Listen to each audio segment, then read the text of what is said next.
ایک بدو آئے، ایک صحابی آئے، یا رسول اللہ میرا باپ میرے مال کو خرچ کر دیتا ہے، مجھ سے پوچھتا نہیں ہے۔ تو آپ نے کہا بلاؤ اسے۔ ان کو جب بلایا گیا تو اس نے پوچھا کیوں بلا رہے ہیں؟ کہ تیرے بیٹے نے شکایت کی۔ تو ان کو اتنا دکھ ہوا، انہوں نے چند اشعار پڑھے دل ہی دل میں، زبان پہ نہیں، دل ہی دل میں، اور مجلس میں آ گئے۔ جب پہنچے دربار رسالت تو جبریل آئے ہوئے، یا رسول اللہ اللہ تعالیٰ کہہ رہے ہیں اس کا مسئلہ بعد میں سنیں، اس سے کہیں وہ شعر سنا جو تو نے بیٹے کے گلے میں کہے ہیں، اور اب تیری زبان سے ادا نہیں ہوئے پر تیرے اللہ نے سنے۔ تو آپ نے اس سے فرمایا اچھا بھائی تیری گل تو میں بعد میں سنوں گا، تو پہلے وہ میں نے شعر سنا۔ انہوں نے کہا اشہد انک رسول اللہ، میں گواہی دیتا ہوں آپ اللہ کے رسول ہیں۔ یا رسول اللہ میں نے دکھ میں چند اشعار زبان سے نہیں دل ہی دل میں دہرائے تھے، اور آپ کے رب نے عرشوں پہ سنا، واقعی آپ کا رب بھی سچا اور آپ بھی سچے۔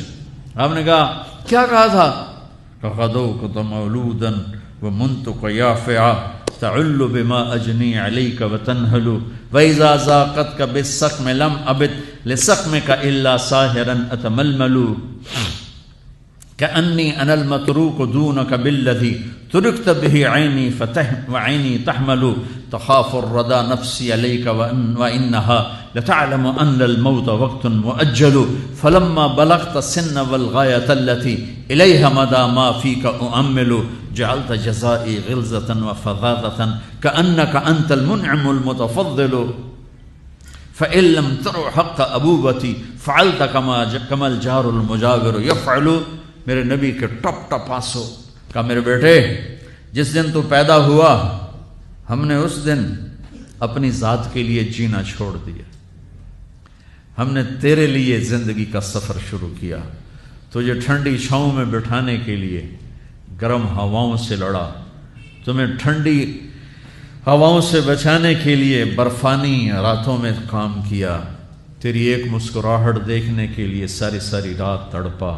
ساری ساری رات اپنے آپ کو کوہلو کے بیل کی طرح اپنی ساری جوانی کا رس نچوڑ کے تیری ہڈیوں میں ڈال دیا۔ میں بوڑھا ہوتا گیا، تو پروان چڑھتا گیا، میری کمر جھک گئی، تیری کمر اٹھ گئی، میری ٹانگوں سے جان نکل گئی، تیری ٹانگیں مضبوط ہو گئیں، میرے ہاتھ کانپنے لگے، تیرے ہاتھ مضبوط ہوئے، میں لڑکھڑانے لگا، تو اترانے لگا، تو مجھے خیال آیا کہ جیسے میں اس کے لیے دھکے کھاتا تھا، اس کی زندگی کی دعائیں مانگتا تھا، اس کے لیے تڑپتا تھا، چلو آج میرا یہ سہارا بنے گا۔ لیکن جب تجھ میں جوانی کی لہر دوڑی اور مجھے بڑھاپے نے کھا لیا، جب جوانی میں تجھ میں رنگ بھرا اور بڑھاپے نے میرے رنگ چھین لیے، جب جوانی تجھے سیدھا کیا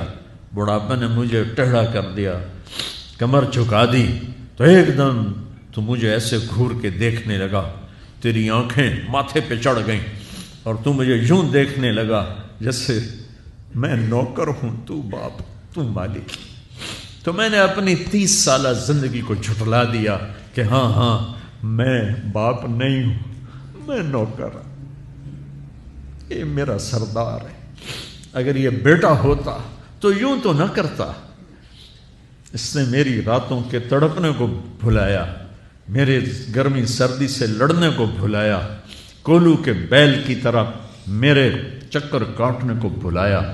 اپنی خوشیوں کو دفن کر دیا اپنے سینے میں، قبرستان بنا دیا اپنے سینے کو، اپنی خواہشات کا اور اپنی خوشیوں کا، اور آج تو مجھ سے ایسے بات کرتا ہے جیسے میں نوکر ہوں اور تو میرا آقا ہے۔ اچھا میرے بیٹے میں نوکر سہی، تو سب، پر میں تیرا پڑوسی، تو بندہ پڑوسی سے پوچھ ہی لیتا ہے کیا حال ہے، کوئی ضرورت تو نہیں، اتنا ہی پوچھ لیتے۔ دیکھو میں آج رو رہا ہوں، یہ بڑے دردناک اشعار ہیں، میری اردو میں اتنی وسعت نہیں ہے کہ میں ان اشعار کا درد سمجھ سکوں اردو کے الفاظ میں، لیکن اتنا بتاتا ہوں کہ میرے نبی روتے روتے ہچکی لگی، اتنا روئے،